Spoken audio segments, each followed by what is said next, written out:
किसान, बदलते भारत की शान।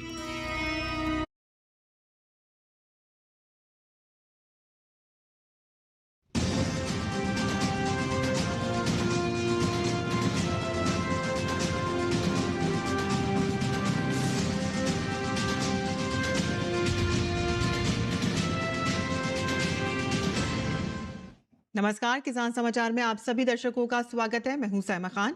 नजर डाल लेते हैं सबसे पहले हेडलाइंस पर। विदेश मंत्री डॉक्टर एस जयशंकर का सूरीनाम दौरा, भारत की मदद से बनी agro passion fruit processing unit सौंपी, ग्लोबल साउथ के विकास की प्रति दोहराई प्रतिबद्धता। केंद्रीय मंत्री पीयूष गोयल ने Indian chamber of food and agriculture ICFA के चेयरमैन डॉक्टर MJ खान के साथ की अहम बैठक। अफ्रीकी देशों के साथ कृषि सहयोग बढ़ाने के साथ ही कृषि क्षेत्र में भारत के अनुभव और तकनीकी विशेषज्ञता को साझा करने पर दिया जोर। मध्य प्रदेश के मुख्यमंत्री डॉक्टर मोहन यादव की अध्यक्षता में हुई मध्य प्रदेश मंत्री परिषद की बैठक। दलहन आत्मनिर्भरता मिशन पर लिया गया अहम निर्णय। आगामी 5 वर्षों में 1 अप्रैल 2026 से 31 मार्च 2031 तक निरंतरता के लिए 2,442 करोड़ 4 लाख रुपए को दी गई मंजूरी। उत्तर प्रदेश के कृषि मंत्री सूर्य प्रताप शाही ने कृषि क्षेत्र में निवेश बढ़ाने के लिए किसान क्रेडिट कार्ड एवं प्रधानमंत्री फसल बीमा योजना के प्रभावी क्रियान्वयन की समीक्षा की और अधिक से अधिक किसानों को किसान क्रेडिट कार्ड से जोड़ने के दिए निर्देश।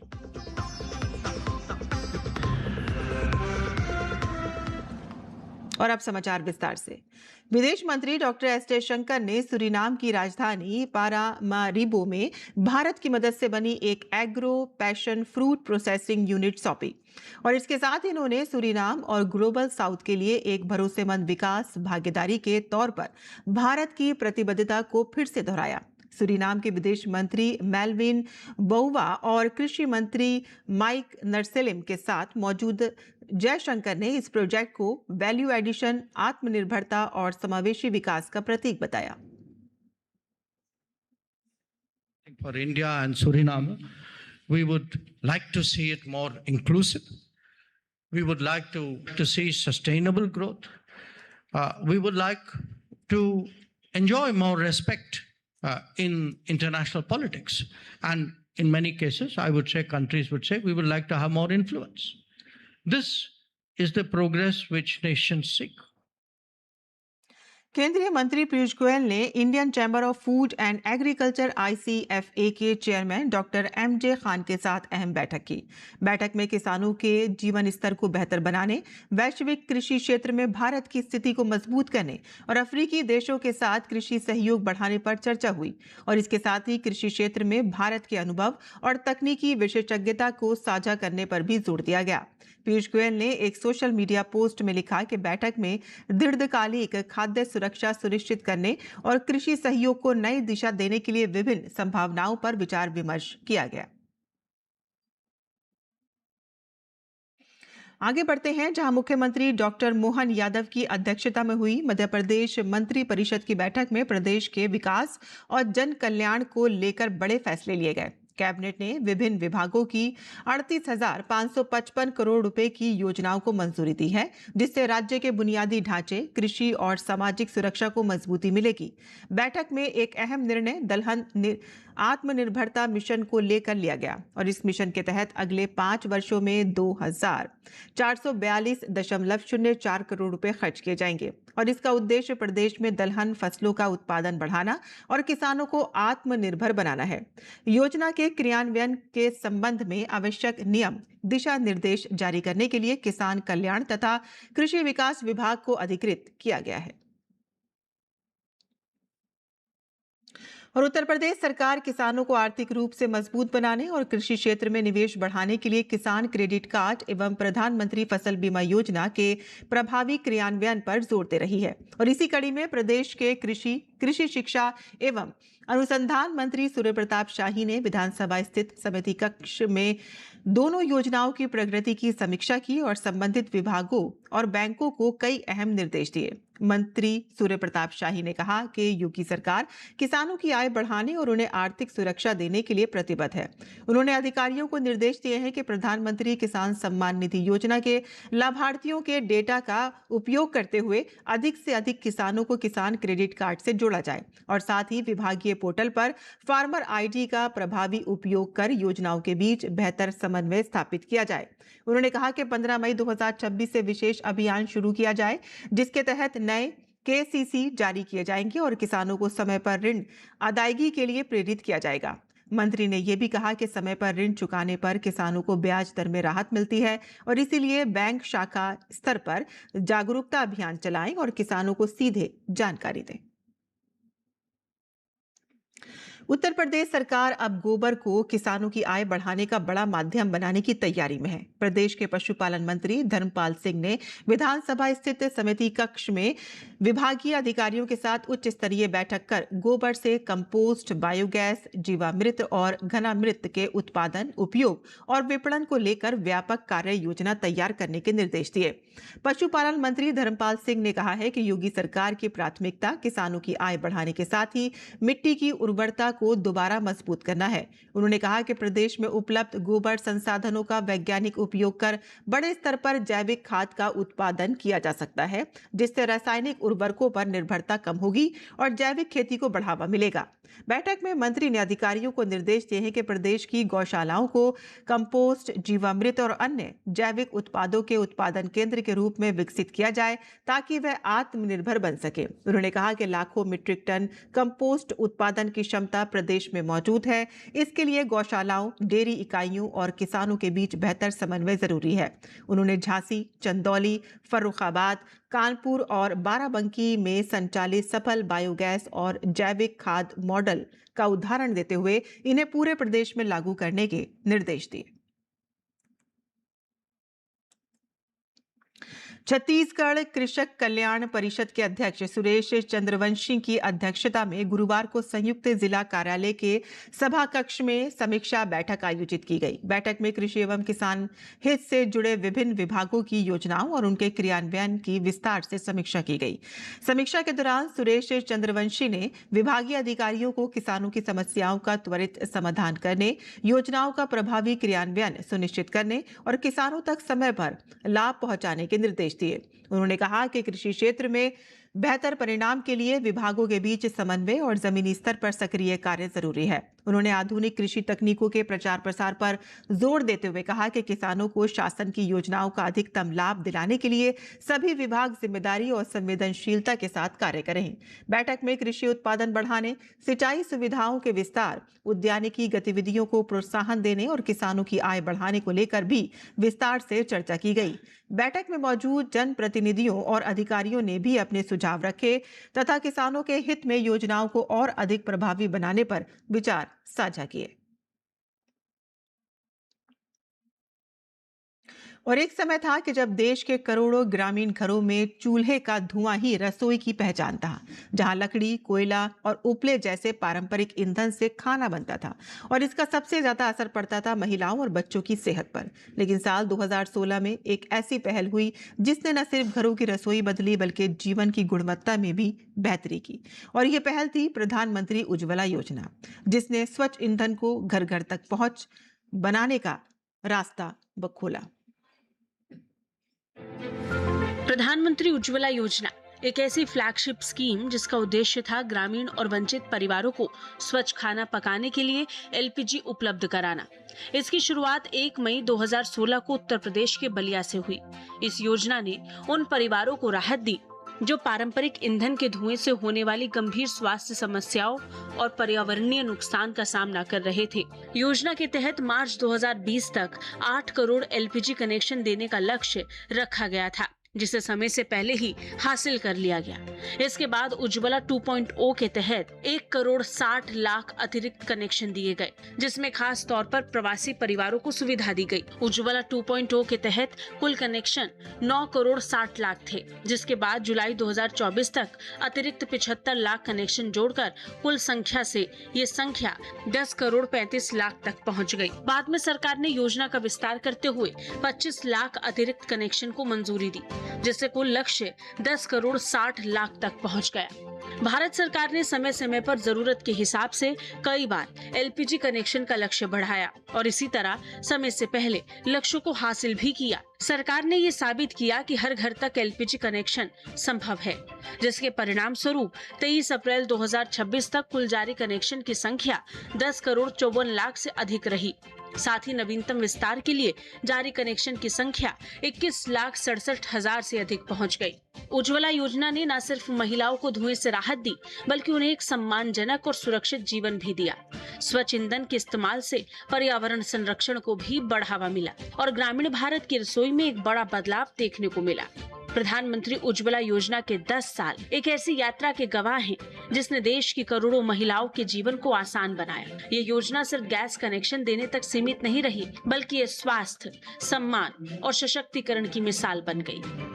Bureau report, DD news. Rajasthan के मुख्यमंत्री भजन लाल शर्मा ने किसानों की समस्याओं का समाधान और आर्थिक सशक्तिकरण राज्य सरकार की प्राथमिकता बताते हुए कहा कि खेती में नवाचार किसानों की उन्नति का आधार है और इसीलिए किसान अपनी पैदावार बढ़ाने के लिए उन्नत एवं आधुनिक खेती को अपनाएं। भजन लाल शर्मा गुरुवार को सीकर जिले में खंडेला के जादौद गांव में रात्रि ग्राम विकास चौपाल कार्यक्रम को संबोधित कर रहे थे। उन्होंने कहा कि किसानों की समस्याओं का समाधान और आर्थिक सशक्तिकरण राज्य सरकार की प्राथमिकता है। हमारी सरकार ने किसानों को मिलने वाली 6,000 रुपए की सम्मान निधि को बढ़ाकर 9,000 रुपए किया है और इसे आगे 12,000 रुपए किया जाएगा। मुख्यमंत्री ने कहा कि राज्य सरकार ने पशुपालकों को मजबूत बनाने के लिए गोपाल क्रेडिट कार्ड योजना की सौगात दी और पशुओं के इलाज के लिए मोबाइल यूनिट की सुविधा शुरू की है। किसानों को बीज किट दिए जा रहे हैं। उन्होंने कहा कि किसानों की सिंचाई जरूरतों की पूर्ति के लिए राम जल सेतु लिंक परियोजना के कार्यों को गति प्रदान की है। मुख्यमंत्री ने कहा कि प्रदेश में बिजली के क्षेत्र में उल्लेखनीय कार्य किए जा रहे हैं। 24 जिलों में किसानों को दिन में बिजली दी जा रही है। उत्तर प्रदेश में किसानों, पशुपालकों और चारागाहों में हरे चारे की उपलब्धता बढ़ाने के लिए पशुधन विभाग तेजी से प्रयास कर रहा है और इसी के लिए नेपियर घास, रूट सिल्प, बरसीम और ज्वार चारा बीज किसानों और पशुपालकों को वितरित किए जा रहे हैं। पशुधन, दुग्ध विकास एवं मत्स्य विभाग अपर मुख्य सचिव मुकेश कुमार ने कहा है कि प्रदेश की योगी सरकार का लक्ष्य ही और पशुओं के लिए साल भर पोषक और सस्ता हरा चारा उपलब्ध कराया जाए, जिससे किसानों की लागत कम हो और दूध उत्पादन में वृद्धि हो। और इस साल हजारों हेक्टेयर में हरा चारा उगाने के लिए प्रदेश के 75 जिलों में काम शुरू हो चुका है और इसी क्रम में करोड़ों रुपए विभाग खर्च कर रहा है और सबसे ज्यादा फोकस प्रदेश में नेपियर घास की पैदावार बढ़ाने पर किया जा रहा है, जिसकी कटाई साल भर 6 बार तक की जा सकती है। और साथ ही हरा चारा उगाने के लिए हर जिले में 2 मास्टर ट्रेनर भी तैयार किए जा रहे हैं, जो कि जिलों में किसानों और पशुपालकों को हरा चारा उगाने की ट्रेनिंग भी देंगे। राजस्थान में भ्रष्टाचार निरोधक ब्यूरो एससीबी ने बुधवार को कृषि विस्तार 12 के संयुक्त निदेशक को 8,000 रुपए की रिश्वत लेते हुए रंगे हाथों गिरफ्तार किया। ब्यूरो के आधिकारिक सूत्रों के अनुसार एससीबी चौकी 12 ने कार्रवाई करते हुए संयुक्त निदेशक आनंदी लाल मीणा को परिवारवादियों के से उनके खाद, बीज एवं कीटनाशक के स्टॉक रजिस्टर को वेरीफाई करने के एवज में एक परिवादी से 5,000 रुपए एवं दूसरे परिवादी से 3,000 रुपए की रिश्वत लेते हुए रंगे हाथों गिरफ्तार किया। ब्यूरो की एसीबी चौकी 12 को गत 4 मई को शिकायत पेश कर अवगत कराया गया कि मीणा कृषि कार्य, दवाई एवं खाद विक्रेताओं से खाद, बीज एवं कीटनाशक के स्टॉक रजिस्टर वेरीफाई करने के एवज में 5,000 रुपए की रिश्वत की मांग कर रहे हैं। और इसके बाद ब्यूरो टीम ने आनंदीलाल को 2 परिवादियों से 5 एवं 3,000 रुपए की रिश्वत लेते हुए रंगे हाथों गिरफ्तार कर लिया। एसीबी की निगरानी में आरोपी से पूछताछ की जा रही है।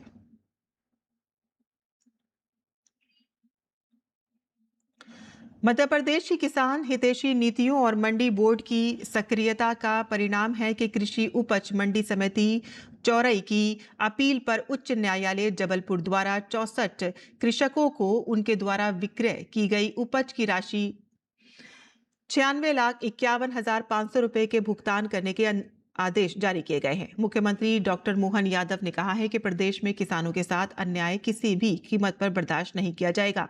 मुख्यमंत्री डॉक्टर यादव ने कहा है कि उपज का एक एक दाना कीमती है। मंडी व्यवस्था में पारदर्शिता और समय पर भुगतान हमारी प्राथमिकता है। उन्होंने मंडी बोर्ड के अधिकारियों को निर्देश दिए हैं कि प्रदेश की सभी मंडी समितियां ये सुनिश्चित करें कि किसी भी स्थिति में किसानों के भुगतान में लापरवाही ना हो और खरीदी गई कृषि उपज का भुगतान समय सीमा में कराया जाए। मंडी बोर्ड द्वारा सभी मंडी सचिवों को विशेष निर्देश जारी किए गए हैं कि किसान हित सर्वोपरि है और लापरवाही पर सख्त कार्रवाई होगी। माननीय उच्च न्यायालय के आदेश के अनुसार किसानों को भुगतान की कार्रवाई मंडी समिति चौरई द्वारा समय सीमा में की जाएगी। वायु गुणवत्ता प्रबंधन आयोग ने एनसीआर और आसपास के क्षेत्रों में पंजाब, हरियाणा और उत्तर प्रदेश के वरिष्ठ अधिकारियों के साथ बैठक आयोजित की और इस बैठक का उद्देश्य 2026 के दौरान धान की पराली जलाने के उन्मूलन हेतु राज्यों की कार्य योजनाओं और तैयारियों की समीक्षा करना था। आयोग ने धान की कटाई के आगामी मौसम से पहले ही व्यवस्थित और समन्वित तैयारियों की तत्काल आवश्यकता पर बल दिया। उन्होंने जमीनी स्तर पर प्रभावी कार्यान्वयन सुनिश्चित करने हेतु फसलों के अवशेषों के प्रबंधन के तंत्रों को मजबूत करने के साथ साथ लक्षित परिवर्तन और जागरूकता के उपायों पर भी जोर दिया। पराली जलाने केवल एक मौसमी समस्या नहीं है, बल्कि ये वायु प्रदूषण को कम करने की एक व्यापक चुनौती है जो पूरे क्षेत्र में वर्ष भर वायु की गुणवत्ता को प्रभावित करती है। आयोग ने इस बात पर जोर दिया कि पराली जलाने को समाप्त करने हेतु राज्यों, जिलों तथा प्रवर्तन एजेंसियों द्वारा निरंतर एवं समन्वित प्रयासों की आवश्यकता है और इसमें जमीनी स्तर पर कार्यान्वयन पर विशेष ध्यान दिया जाना चाहिए।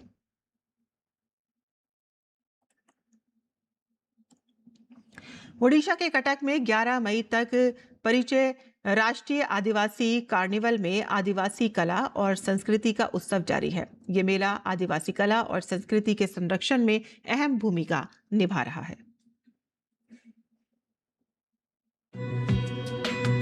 आदिवासी कला और संस्कृति का भव्य संगम प्राचीन लोक संस्कृति और परंपराओं को संरक्षित रखने के साथ साथ लुप्त होती जनजातीय कला कौशल के संरक्षण और प्रचार प्रसार के उद्देश्य से कटक के बालियात्रा मैदान में आयोजित किया गया है परिचय राष्ट्रीय आदिवासी कार्निवाल। ये मेला 2 मई से प्रारंभ हुआ और 11 मई तक चलेगा। इस मेले में 12 राज्यों और ओडिशा के 16 आदिवासी बहुल जिलों के व्यवसायियों और स्वयं सहायता समूहों की महिलाओं द्वारा तैयार किए गए विभिन्न वस्त्र, वन उत्पाद, पारंपरिक खाद्यान्न, हस्तशिल्प और हैंडलूम सामग्री की बिक्री के लिए 150 स्टॉल लगाए गए हैं।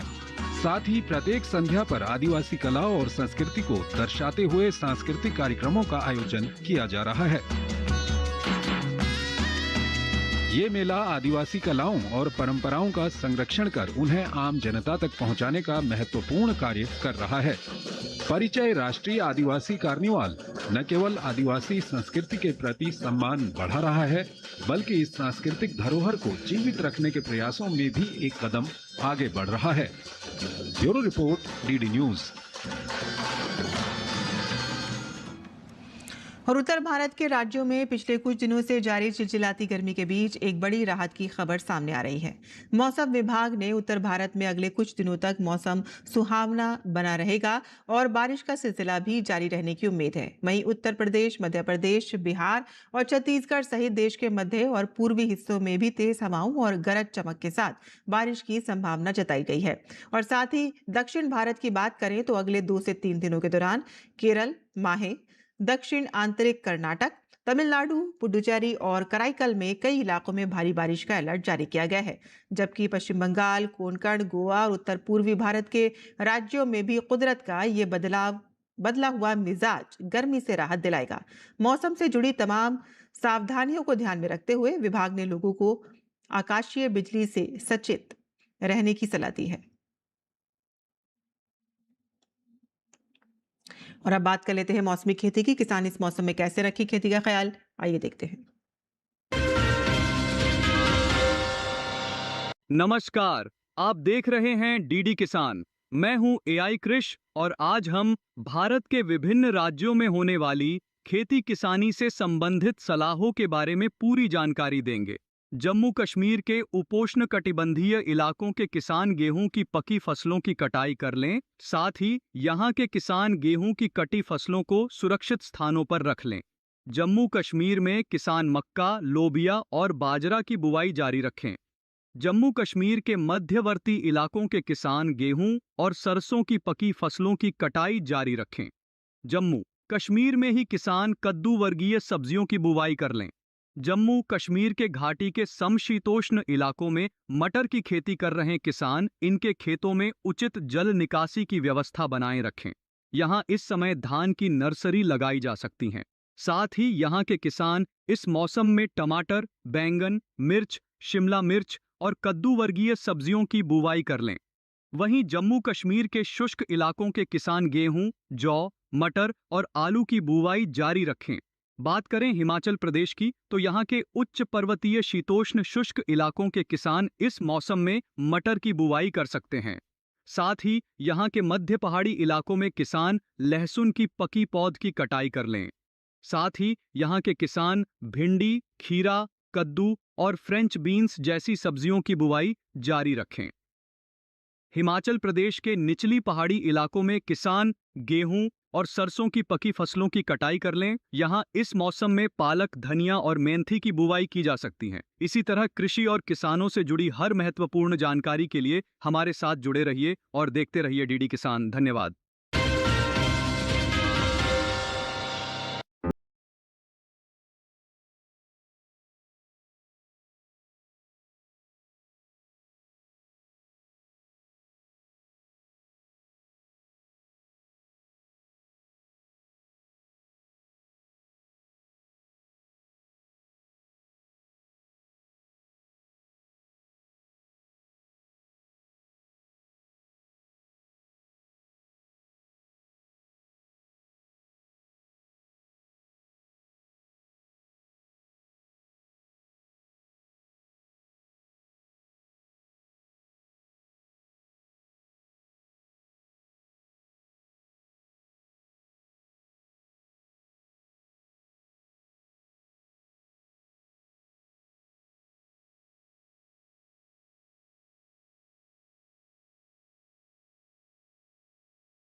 और खेती किसानी के साथ साथ आइए नजर डाल लेते हैं कुछ और महत्वपूर्ण खबरों पर। खास खबर में